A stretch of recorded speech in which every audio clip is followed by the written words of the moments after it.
everybody. This is Eric at Learn Design with Eric, and previously the Great Pebble Adventure is Eric Fischnaller. Just bringing to you a review of a new scooter that I just got with my wife. We just bought two of these EMOVE Touring scooters, and they are electric scooters. They're super efficient.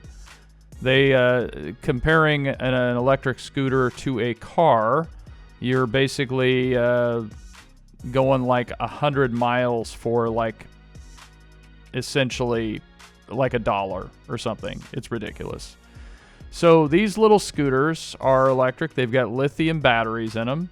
And so they, in terms of like battery life, I have not tested them fully yet, but they are rated at around 25 miles of range. And the maximum speed they're supposed to be capable of is 21.5 or 25 miles per hour. Now myself, I'm about 220 pounds, and on mode 3, which is the highest mode, I am capable of going about, so far, around 20 to 21 miles an hour.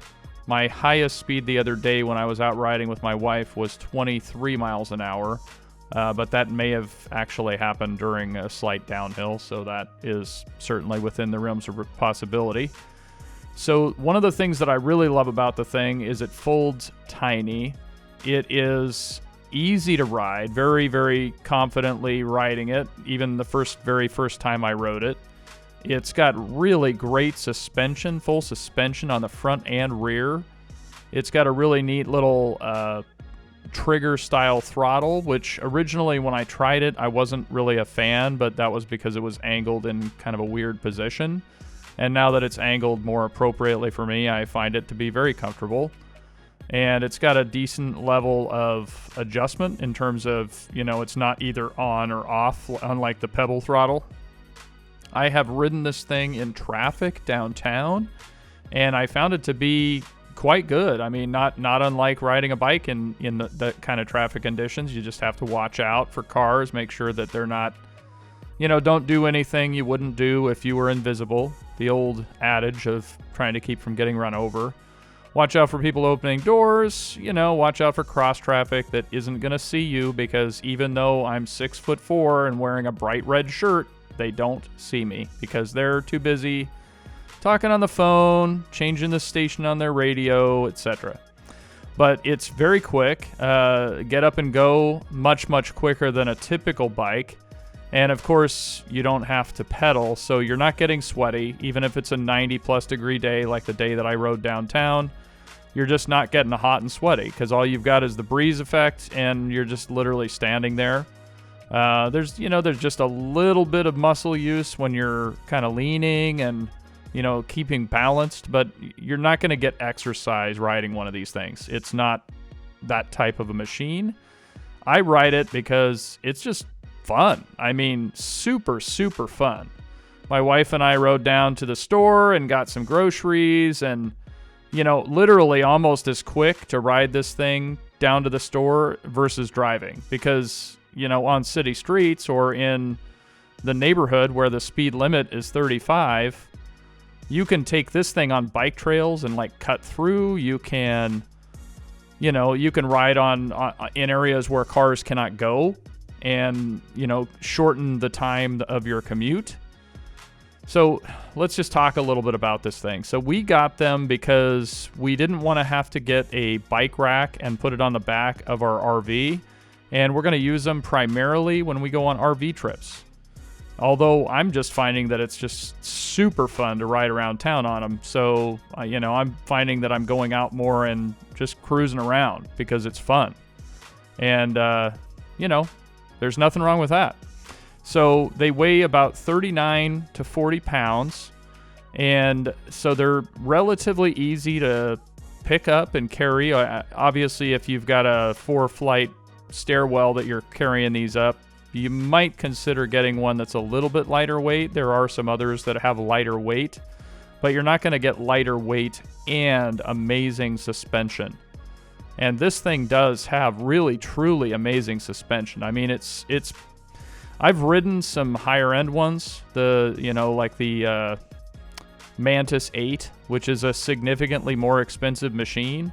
And yeah, it's definitely got a better suspension, but it does cost quite a bit more. It's like 1.5 times as expensive, so it kind of makes sense. So, you know, not unlike driving a Mini Cooper and then going and getting in a high-end Mercedes. It's a different experience. So, of course, you know, that makes sense. But for this kind of a machine at $800, I mean, really tough to beat. And for those of you that have been thinking about a Pebble for a really long time, you know, if you don't live in a climate where it's pouring down rain all the time, I would really recommend one of these things. I mean, it is really fun. You can get from point A to point B very quickly and super efficiently. Much more so than the Pebble. Much more so. And as far as durability, I don't know that it's necessarily going to last longer than the Pebble, but it sure is a lot less troublesome. There's not as many parts to go wrong on them. And, you know, they're much more compact. You don't have to worry about them getting stolen because you can just literally bring them inside your house.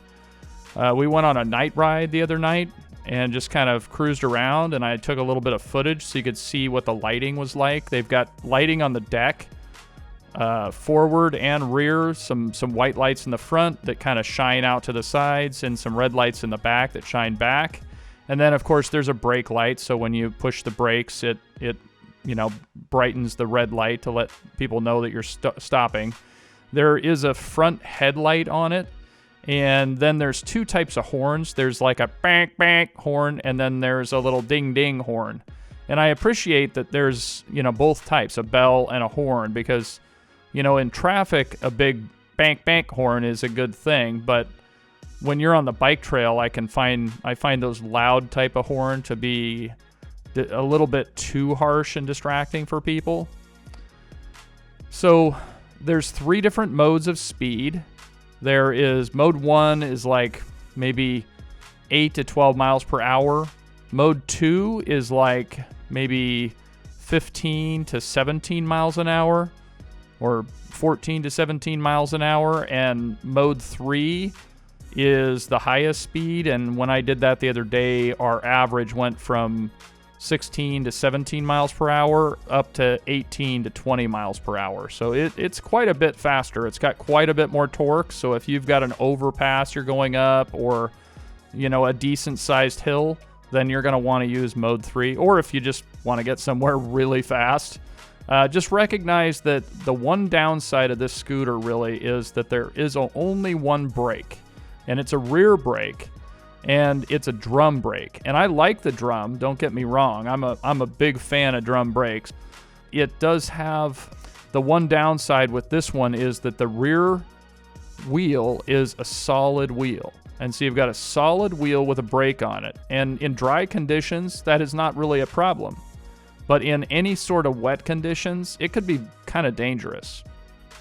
And the one thing I did want to mention, it's IP54 water rated. What that means is they can handle some very mild splashes. You should never ever try to clean this with water like a hose. Definitely don't ride it in any sort of rainy conditions. If it's just slightly misting, like you get caught out and it's like misting a little bit, or it's just very, very light sprinkles, you'd be fine. But you definitely do not want to ride this thing in any sort of heavy rain, because you'll definitely damage the electronics. It's not meant for that kind of stuff. And really hardly any scooters are, so that's not unusual. So, you know, would I recommend one of these things? Absolutely. For basically almost everywhere online, you can find a coupon code for $8.39 or 7% off the $8.99 price. And at that price, I mean, it's really tough to beat. We got these things from a local dealer here in Eugene called Electric Avenue, and they had amazing service. So if you're anywhere near Eugene, Oregon, and you're thinking about getting one of these things, I would highly recommend them. They're awesome to work with, and they have a very large selection of both these scooters and others, so you can kind of try and compare. It's hard to get that first one.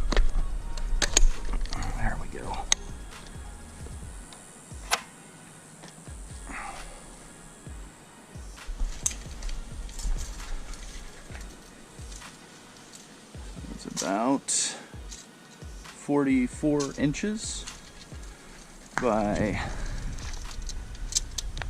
16 inches by about 10 inches. 44 by 16 by 10. There you be. Not too bad. For an inexpensive, kind of a toy, but also great transportation. I mean, it folds down extremely compact.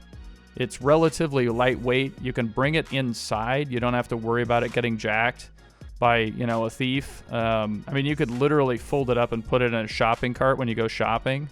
And then when you're done, you just unfold it, put the backpack on that you brought with you, and off you go. And so pretty convenient all the way around.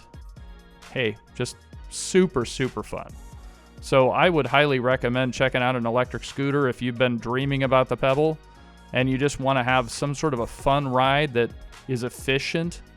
You might, give this a shot. And if nothing else, you'll just find that it's super, super fun to scoot. Something I did want to mention, I did a hill climb on this thing. Again, I'm 220 pounds, 6'4".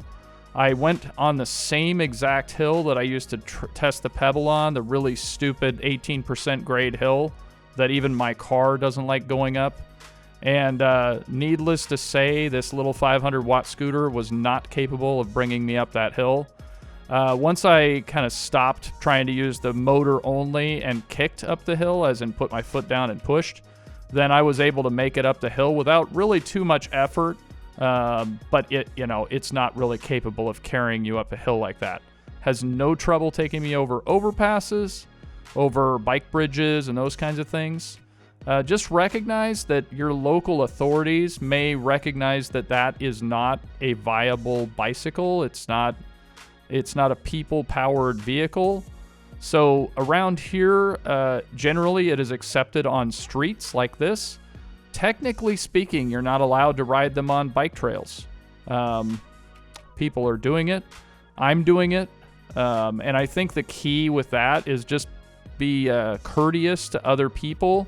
Don't be riding 30 miles an hour on the bike trails because that's unsafe and unkind. So just, when I was on, most of the time when I'm riding on bike trails, I'm in mode 2. I'm not throttling, I'm not flooring it and going the maximum 17 to 18 miles an hour. I'm probably riding more around 12 to 14 miles an hour, which is similar to what I would do on my bike. And I'm just giving people extra space because I know that I can't stop as quickly as I could on my bike. Anyway, thank you so much for listening today and checking out the EMOVE Touring scooter. I would highly recommend checking one of these things out. The warranty is 1 year. That's if you buy it from Voro Motors, which is a place where you can buy it online, or if you buy it from a local shop like the Electric Avenue here in Eugene.